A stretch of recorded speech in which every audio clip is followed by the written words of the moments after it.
What's up, guys? Welcome to Daily Dose of Reddit. This is your host, Zach, and today's subreddit is r/IDontWorkHereLady. This story is called, I used to work here, but she never knew. Sorry this is such a long read, peeps. Figure you would like this, though. So, a bit of backstory to start us off. This was back in 2005. I just learned about this subreddit yesterday. I had started working at a popular game shop in October of 2005 as Holiday Hell. As you can imagine, the Xbox 360 release in November was insane.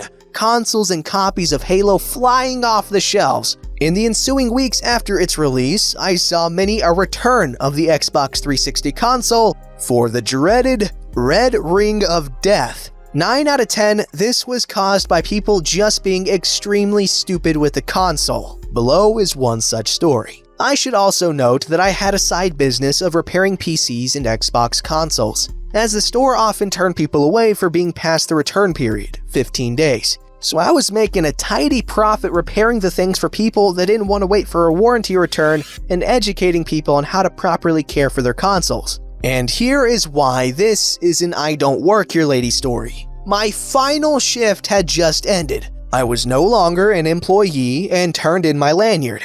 The manager, who I was on great terms with, asked me to mind the store for 20 minutes as she needed to empty the registers to make a bank deposit. This was an hour before the banks closed, and the morning rush had been very insane. I readily agreed as I was a helping friend. However, her bank run took nearly 50 minutes, which I was expecting. They get rushed near the end of day. Here's the cast. Me, manager friend, entitled Karen, nice kid. Fred, security. Greg, previously fired D-bag employee. Now on with the main story. I'm in the store, totally alone, and decided to reorganize the PS2 shelves, as customers usually can't tell that it was alphabetized before they start putting things back wherever they felt like. The shelves were along the back wall, which allowed the front entrance to stay in my peripheral vision. In walks what I now know to be a Karen. Cheap gold jewelry that makes a racket I can't even describe, typical haircut, knockoff shoes, resting bench face, and with as much plastic on her body as a Barbie doll. Don't get me wrong, I'm male. The right kind of surgery can really get my attention. She looked like a first year did her work. She has a large plastic bag in hand which she thunks down on the counter hard enough to dent the cheap wood top. I notice that she has about a 9-year-old behind her. The following conversation begins. Can I help you? Note, I already turned in my lanyard and I never received store-specific clothing, so I'm wearing a black button-down shirt, black slacks, black belts, and black sneakers. Hey, I'm overweight, I like black, very slimming. Yes, I want you to exchange this console for a new one. It stopped working. I actually don't work. I don't care if it's your department or not. Get over here and help me. Let me take a look and see what I can do. Fine, but I haven't got all day. Do you have the receipt? So at this point, she hands over the receipt, which is badly faded, but I figure out the console was picked up on release day, November 22nd. This was February 20th. Further, on inspecting the console, I notice a square spot directly under it that is sagged and very shiny. I notice entitled Karen is looking at the price-dropped Elite console bundle at the front, and Nice Kid is standing nearby, so I call him over. Hey kiddo, this your console? Uh-huh. Okay, can you tell me where you normally keep it? In the big room. With the couches and stuff? Uh-huh. Tell me, is there a vent in there where cold and hot air comes out? Yeah, but the game covers it up. Mama says it gets too hot in that room. At this point, I'm face-palming.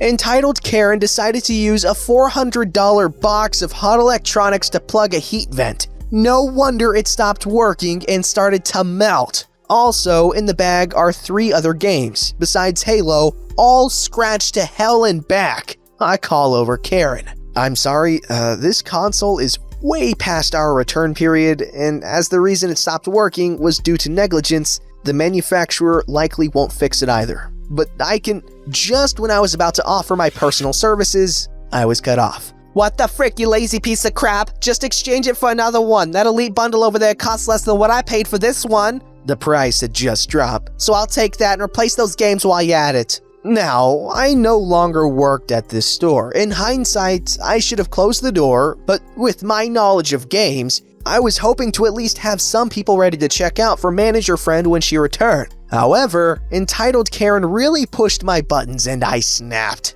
"Lady, you are obviously very stupid." Her face started getting that lovely color of cherry red. "First, our return policy is 15 days. Anything past that is the manufacturer's problem. Second, you used a sensitive piece of electronics to block a heat vent. You're lucky your house didn't burn down.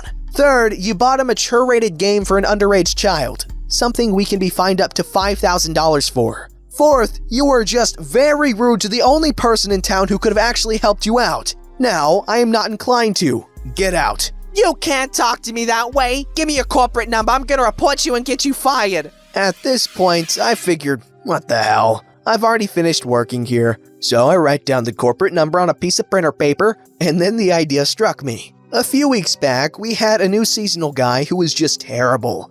Rude with customers, knew nothing about what he was selling, and bossed others around. So I wrote his employee ID number on there. I only remember it because he forced everyone to memorize it to pump his subscription stats, even though he never sold a single one. Entitled Karen is screaming at me the whole 2 minutes it takes for me to write all this down. Fred comes running up to the front like a murder was going on. "What in the hell is going on here?" This employee was extremely rude and tried to assault me. Arrest him. "Is this true, OP?" "Nope. You know where the camera computer is? Take a look. Last 12 minutes should do it." Camera? "Do I really need to take a look at that footage, or will you calm down?" "She is to be escorted from the building. Here is that information you requested. Have a nice day." I'll have your job for this. And stomps out, practically dragging the poor kid behind her. Fred returns about 7 minutes later. "What the frick was all that about, OP? Grab us some coffee and I'll tell you once manager friend gets back. Oh, and grab her one too." So Fred grabs 3 coffees and returns. Then manager friend walks in about 10 minutes later, spots the console on the counter. Entitled Karen left it behind and gives me that, You have a good story, don't you? look. I recount the whole thing. Manager friend is getting more horrified by the second, while Fred is practically rolling on the floor with laughter. At this point, I remind manager friend that I am already not an employee, and if it gets her out of hot water, she can say she already fired Greg. What does Greg have to do with this? Oh, well, as you can imagine, the lady was rather peeved. I would think so. And asked me for the corporate number and my name. So I gave her the number and Greg's employee ID number. It took almost a minute for that last bit to sink in, then manager friend busted out laughing. Well, Greg was a turd, but that was so wrong. "What do you plan to do with the stuff she left?" OP, can you fix that? "Very likely. Why?" To Fred, she says, I don't see anything on the counter. Now the ropes were turned on me. It took me a full minute to realize what she just said. So I quietly bundled up the whole mess and took it home. Turned out the only thing it needed was a new capacitor, which my brother installed. I suck at soldering. And a new fan. Ran great for years. Used my CD polisher to fix the games too. All in all, about a $550 severance package. I only remember all of this because she had me recount the tale to any new employees for years. It is burned very well into my memory, and the lesson here, be kind. The person you are talking to may be your only hope. Well, that might be true and all, but hey, listen to this. Leia was nice to Obi-Wan, and he was her only hope, and he ended up dead by the hand of her father.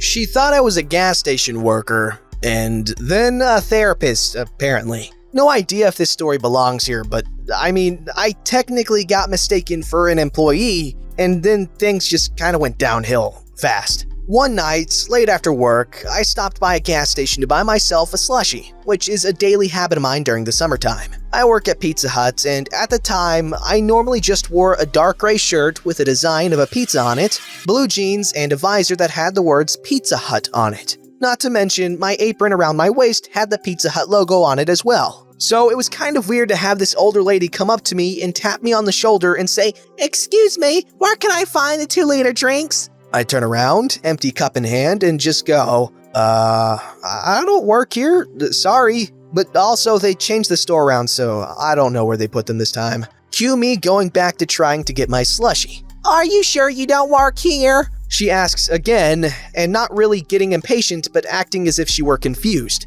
I shake my head, and then she looks me over again and then nods. Oh, right, you're the Pizza Hut girl. We live in a very, very, very small town, so most people tend to recognize me as one of the few waitresses that work there. even though I never recognized them.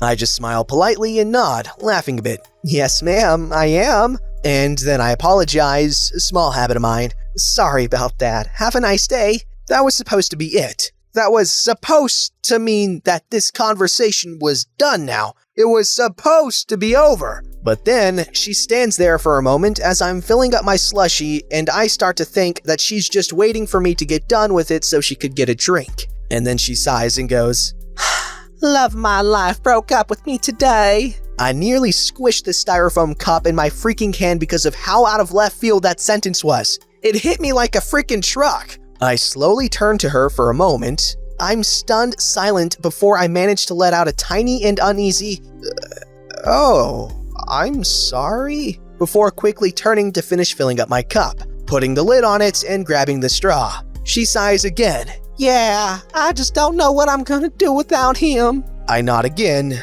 going quiet as I slowly begin to make my way back up to the front to cash out. She nods as well and then goes to grab her 2-liter drink. I figured it was done. I thought we were over. And then she comes in line behind me and sighs again. Yeah, the only thing I'll miss the most is the sex.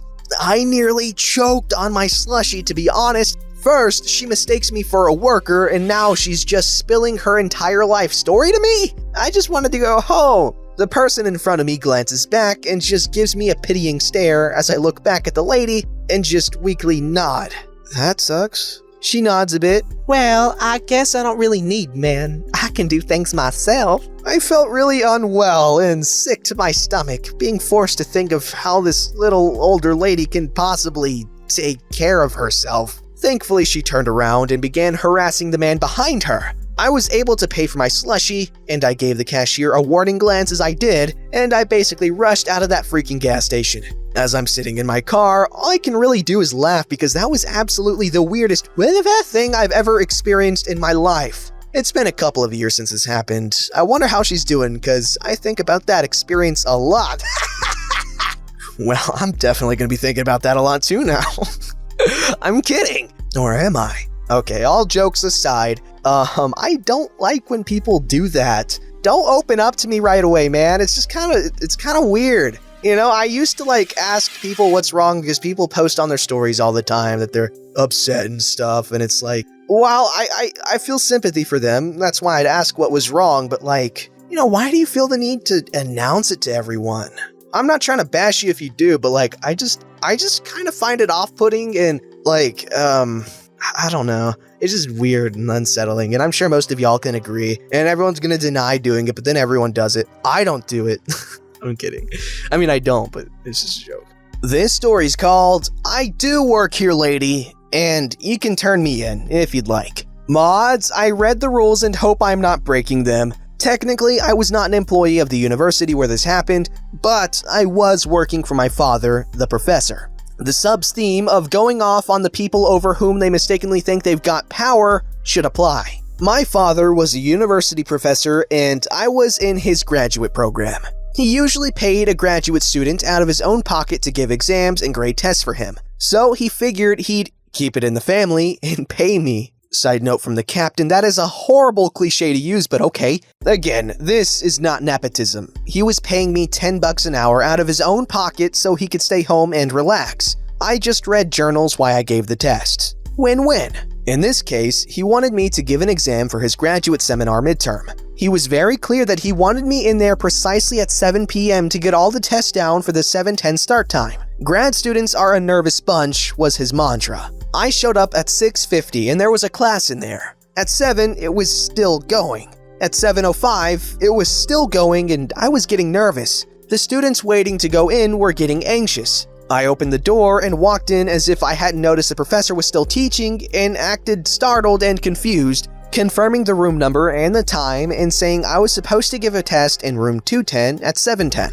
The professor curtly said, "I'll be done shortly." I replied, "Oh, okay," and walked out to the hall. The door opened behind me and the professor asked, Excuse me, what's your name? "My name is Numbnuts and you may turn me in if you'd like." A big laugh spilled out of the room. Shortly after, so did the students. Our class piled in and we started a few minutes late. As I sat there, I noticed the professor at the door's window like a spawned camper in a first-person shooter. After an hour, literally an hour, I decided to go out and apologize, without reservation or excuse. I made no mention of whom I was giving the test for, I just told her that I was sorry as sincerely as I could. I knew she wasn't going to accept it. She played the "I'm a professor" card pretty hard. Writing off her name, she had 3 last names, so I had to take a beat to remember it, and holding it forth about how disrespectful I was. I just apologized the way one apologizes when trying to keep a job. After the midterm, I went home. I was staying with my parents that year, which made dating one of my dad's students tough, but that's another story. I told Pops what happened, and he immediately got hung up on what she was doing there. There was no class scheduled in that room from 6 to 7. I made sure he knew exactly what I had said and how pissed she was. Pops just went back to what she was doing there. The next day, our family friend, a history professor and the resident troublemaker in the building, got a visit from the professor I pissed off. She asked, "Is Numbnuts your graduate assistant?" "No," he replied with a smile, picking up that she was on the warpath and seeing the whole picture right away. "Numbnuts is the graduate assistant of Professor Achingnuts." "Oh," the penny dropped. "Is he his son?" Yes, our friend replied. Yes, he is. "Oh." Smash cut to this professor multi-hyphenate last name in my dad's office, explaining why she was making his class late for a midterm. You see, this is the best part. Professor multi-hyphenated last name was a professor of Chicano Studies. Chicano Studies was a provisional program, not even having official classrooms, which is why they had squatted in the one in question. Most importantly, the program was subject to annual review by professors in full programs, mostly professors that taught Latin American subjects. The head of the review committee was the professor who taught Latin American politics, and it was, of course, Dr. Achingnuts. Pops and I had a good laugh after he recounted her tap dancing. I saw her in the hallway a few times after that, but she never made eye contact. She would have been much happier if she had just accepted my apology. Well, honestly, I'm kind of lost on this one. I don't understand why she got mad. Because he was just saying his name, because Numbnuts was the Reddit guy's username. It was kind of like saying OP, but I don't understand. Don't forget to like, subscribe, and hit that bell to never miss an episode.